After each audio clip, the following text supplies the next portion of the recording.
Suami saya bukan kriminal, suami saya pure membela saya kejadiannya dan benar-benar tidak ada unsur kesengajaan. Seorang suami ditetapkan sebagai tersangka usai mengejar pelaku yang menjamret istrinya di jalan. Polisi menetapkan Hogi Minaya, 43, sebagai tersangka lantaran dua pelaku jamret itu tewas dalam kecelakaan lalu lintas.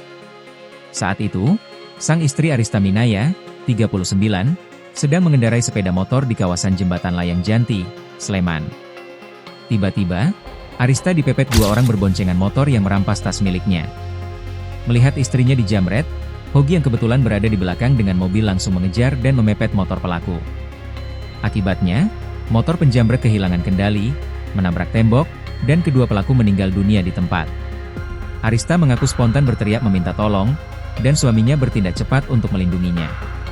Sementara itu, Kasat Lantas Polresta Sleman, AKP Mulyanto menjelaskan, bahwa penetapan tersangka dilakukan setelah pemeriksaan saksi, ahli, dan gelar perkara. Polisi menilai unsur pidana dalam kecelakaan lalu lintas terpenuhi.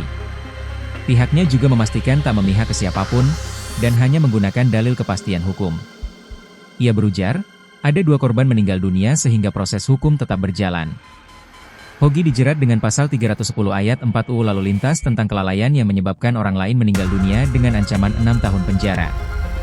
Belum cukup, suami Arista tersebut juga dikenakan pasal 311 UU LLAY terkait tindakan sengaja yang membahayakan nyawa. Sedangkan kasus penjamretan dianggap gugur demi hukum karena pelaku meninggal dunia. Namun, perkara kecelakaan lalu lintas tetap diproses.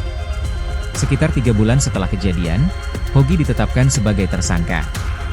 Ia sempat terancam ditahan, namun istrinya mengajukan penangguhan sehingga kini Hogi berstatus tahanan luar dengan gelang GPS. Pakar Hukum Pidana UGM, Markus Priyogunarto menilai, kasus ini harus dilihat secara menyeluruh. Menurutnya, pembelaan diri bisa dibenarkan jika sebanding dengan serangan yang datang. Namun jika pembelaan diri melampaui batas, maka bisa dipidana.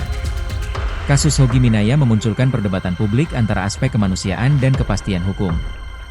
Di satu sisi, ia bertindak spontan untuk melindungi istrinya dari penjamretan. Di sisi lain, tindakannya berujung pada hilangnya nyawa dua orang sehingga proses hukum tetap dijalankan.